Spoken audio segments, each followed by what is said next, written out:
Welcome to the Nectar Research Cloud video tutorials.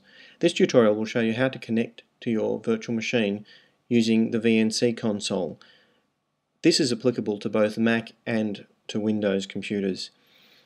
Now, to start with, we want to connect using SSH because there's a couple of things we need to set up on our VM before we can use a graphical interface with the VNC console. So, on a Mac, I'm going to use Terminal. If you're using Windows, you'll be using PuTTY for this. If you're not familiar with how to do it, please review the tutorials on SSH for whichever platform you need to be using. Now, in my case, I need to switch to the Downloads directory because that's where my key is. SSH -X, remember, for the X11 forwarding. And I need to put in my key and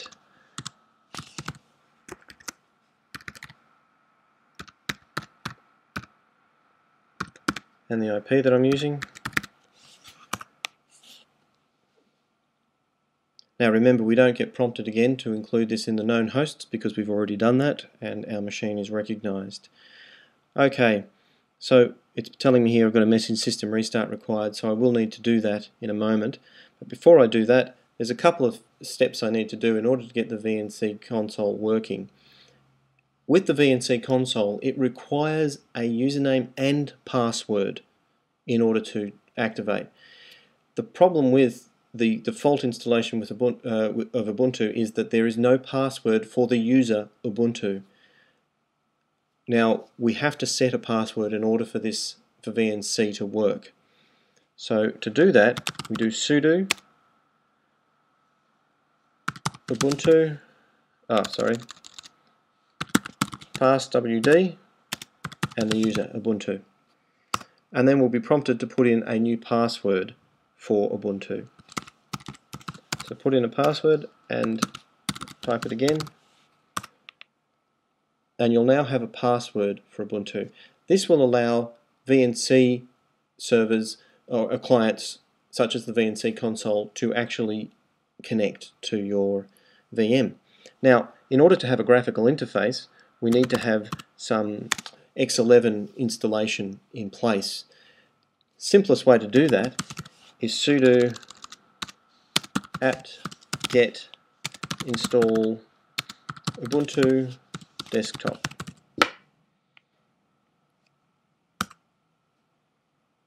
Now this takes quite a while, so you might want to go and get a cup of tea. We'll just zip through this so that you don't have to watch it.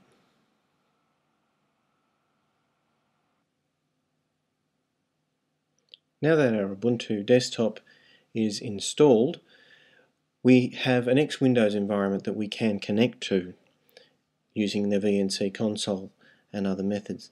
So let's switch back to our web browser and have a look at the dashboard and click on the actions for our new server, and we're going to go to VNC console. So if we click on that, this might take a couple of seconds, but now we can see that we have a graphical interface available. It's logging in automatically as Ubuntu, and now we can put the password that we had. If it doesn't work immediately, you may find that the keys don't start typing in, so you might have to actually click on that control on the grey where it says connected to get it to respond.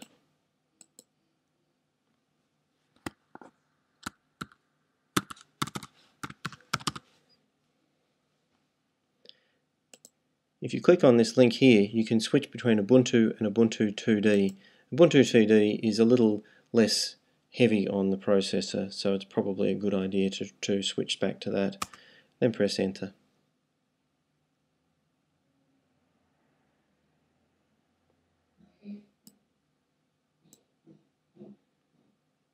And in a moment, you'll find you have a graphical interface.